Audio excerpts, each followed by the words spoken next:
Halo guru-guru hebat senusantara, salam sejahtera untuk kita semua. Jumpa lagi bersama saya, Katarina Bulauna SPD, calon guru penggerak Angkatan 3 Kabupaten Manggarai. Pada video kali ini, saya akan berbagi demonstrasi kontekstual modul 3.1.A.7 tentang pengambilan keputusan sebagai pemimpin pembelajaran.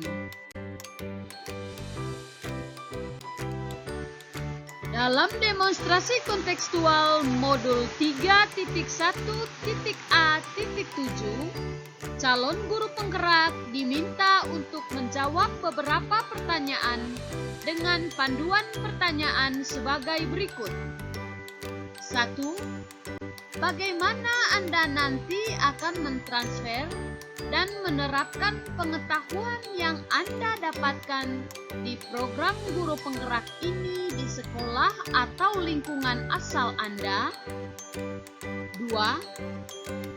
Apa langkah-langkah awal yang akan Anda lakukan untuk memulai mengambil keputusan berdasarkan pemimpin pembelajaran? 3. Mulai kapan Anda akan menerapkan langkah-langkah tersebut? Hari ini, besok, minggu depan, hari apa?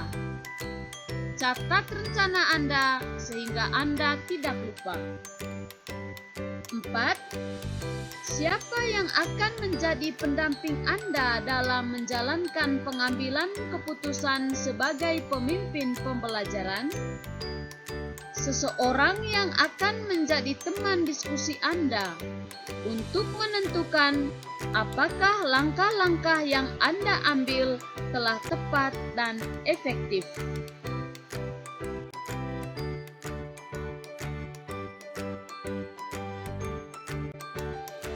Berikut, saya akan mencoba menjawab pertanyaan nomor 1.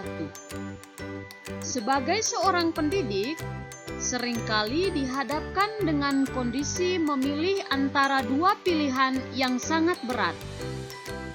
Kita guru sebagai pemimpin pembelajaran diharapkan dapat mengambil keputusan-keputusan yang tepat dan benar, serta tidak memihak pada salah satu dari suatu masalah yang sedang dihadapi. Seorang pendidik harus bisa melihat bagaimana persoalan tersebut, apakah merupakan dilema etika atau merupakan bujukan moral.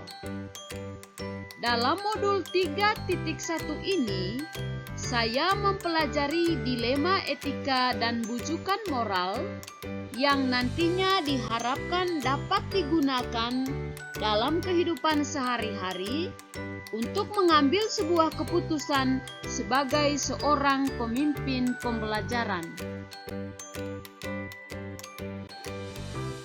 Ilmu yang saya dapatkan dalam modul ini akan saya bagikan kepada rekan-rekan guru atau teman sejawat di SDK Kumba II Kabupaten Manggarai dengan cara memanfaatkan waktu-waktu luang untuk berdiskusi dalam sebuah kelompok yang sudah kami buat, yaitu kelompok kerja guru di SDK Kumba II. Komunitas praktisi kami buat dengan tujuan untuk pengembangan kompetensi guru. Dalam kesempatan tersebut, saya akan mencoba untuk berbagi bersama kepada semua anggota komunitas teman guru tentang pengalaman yang sudah saya dapatkan ketika belajar cara pengambilan keputusan.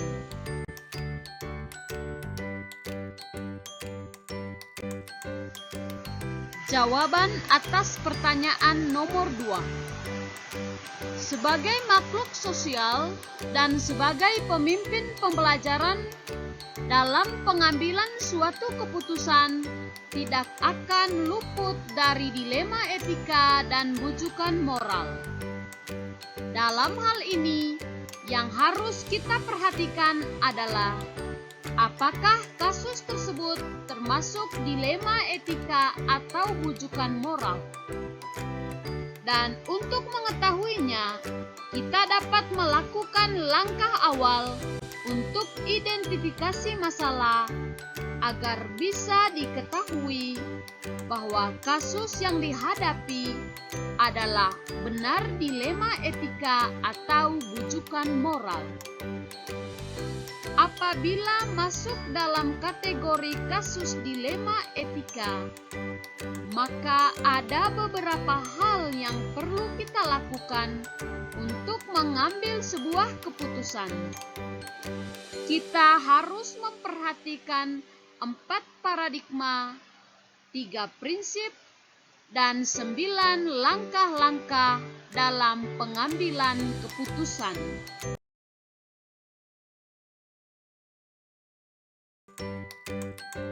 Jawaban atas pertanyaan nomor 3. Saya akan menerapkan langkah-langkah pengambilan keputusan tersebut setelah saya mempelajari modul ini dan akan berusaha semaksimal mungkin memecahkan suatu masalah yang ada di lingkungan sekolah dengan memperhatikan 9 langkah-langkah yang ada dalam modul ini. Jadi, mulai saya mendapatkan ilmu ini, maka saya akan mencoba mempraktikkan dengan kondisi kehidupan sehari-hari yang saya jalani, baik di lingkungan sekolah maupun di lingkungan masyarakat. Sebagai seorang pendidik, saya merasa terbantu dengan penjelasan materi dari modul 3.1, sebab dalam kehidupan sehari-hari saya sering menemukan dilema, tetapi belum bisa memanage sebuah keputusan dengan baik, terutama saat menemukan masalah belajar pada siswa. Melalui semua materi yang telah dipelajari dari modul ini, sudah seharusnya memberikan keputusan yang bersifat positif, sehingga membuat orang-orang di lingkungan saya merasa nyaman dan tenang. Hal itu dilakukan juga untuk memerdekakan siswa dalam mencapai keselamatan dan kebahagiaan belajar.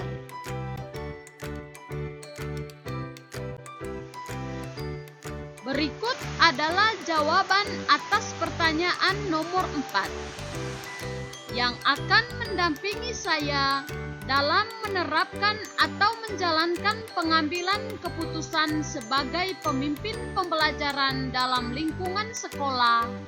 Tentunya adalah kepala sekolah, rekan-rekan sejawat, serta anggota praktisi yang ada di lingkungan sekolah.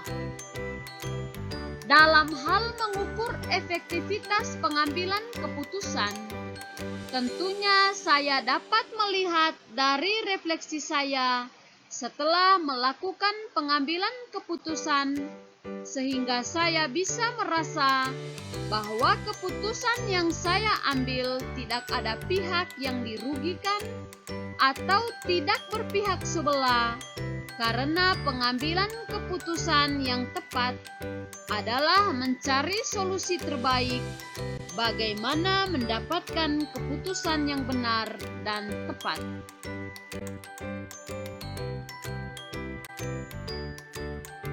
Pengambilan keputusan yang tepat sebagai pemimpin pembelajaran adalah pengambilan keputusan yang mampu menyeimbangkan antara dua pihak atau antara dua opsi yang ada dengan pilihan yang tepat dan benar, sehingga tidak merugikan salah satunya. Dalam mengkritisi suatu pengambilan keputusan atau membuat suatu keputusan yang kreatif, inovatif, dan efisien sebagai seorang pemimpin pembelajaran, maka sangat penting untuk mempraktikkan aspek-aspek apa saja yang perlu dilakukan atau diperhatikan sebelum dan sesudah pengambilan suatu keputusan. Dari pengalaman dan latar belakang tempat kita bekerja, yaitu di instansi pendidikan, dilema etika adalah sebuah kasus yang sangat berat yang sering kita hadapi dari setiap kejadian. Ketika dilema etika datang dan harus kita hadapi, maka kita akan selalu ada nilai-nilai kebajikan yang mendasarinya, namun bertentangan dengan cinta, kasih sayang, perhatian, kebenaran, kebebasan, keadilan, persatuan, toleransi, tanggung jawab, serta suatu penghargaan akan kehidupan.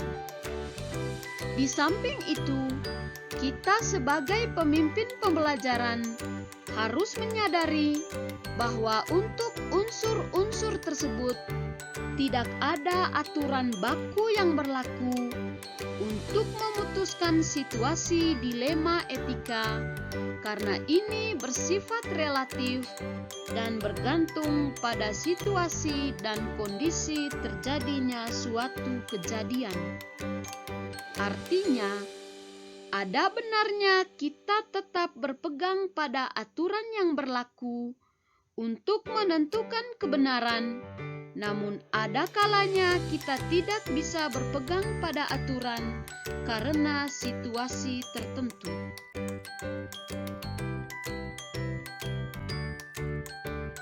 Demikian pula sebaliknya, ketika dihadapi pada situasi bujukan moral, benar versus salah, artinya adalah segala sesuatu yang kita lakukan sengaja ataupun tidak sengaja, jika salah dengan alasan baik apapun tentang kejadian tersebut, maka tetap saja bernilai salah.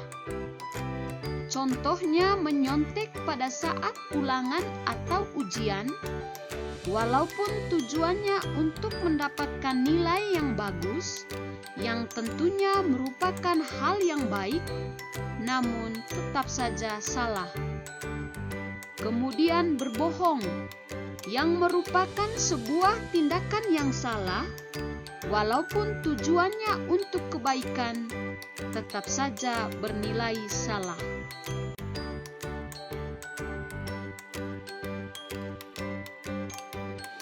Maka, sebelum melakukan pengambilan keputusan pada situasi yang terjadi pada dilema etika, ada 4 komponen kategori paradigma pengambilan keputusan yang harus kita pahami bersama, yaitu 1.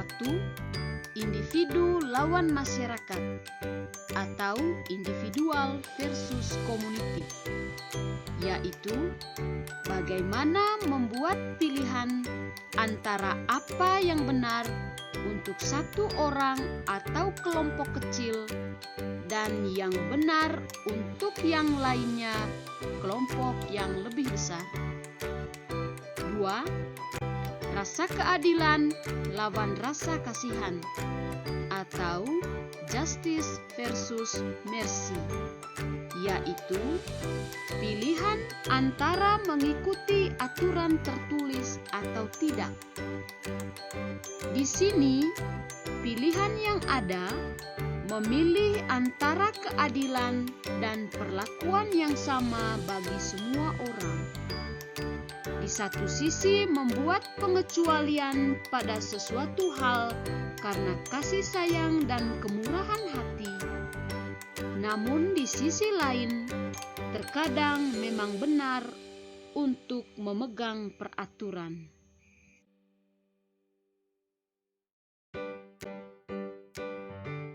3. Tiga, kebenaran lawan kesetiaan atau truth versus loyalty, yaitu kejujuran dan kesetiaan seringkali menjadi nilai-nilai yang bertentangan dalam situasi dilema etika.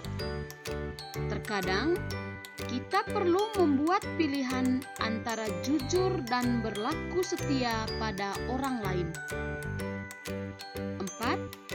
Jangka pendek lawan jangka panjang atau short term versus long term, yaitu paradigma yang kadang perlu untuk memilih antara yang kelihatan terbaik saat ini dan yang terbaik untuk masa yang akan datang.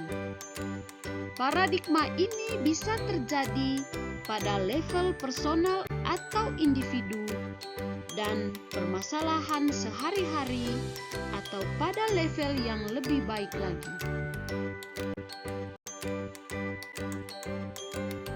Berikut adalah 9 langkah pengambilan keputusan.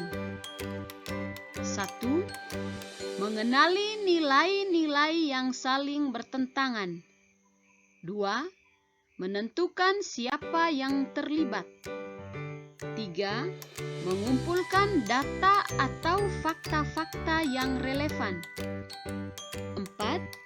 Pengujian benar atau salah yang meliputi uji legal, uji regulasi profesionalitas, uji intuisi, uji halaman depan koran, dan uji panutan atau idola.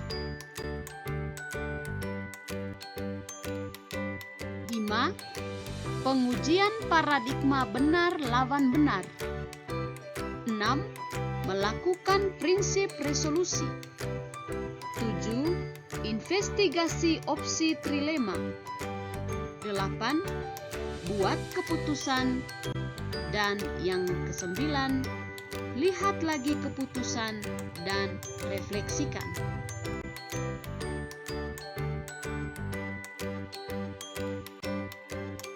Bapak Ibu guru hebat senusantara, demikian demonstrasi kontekstual yang dapat saya bagikan.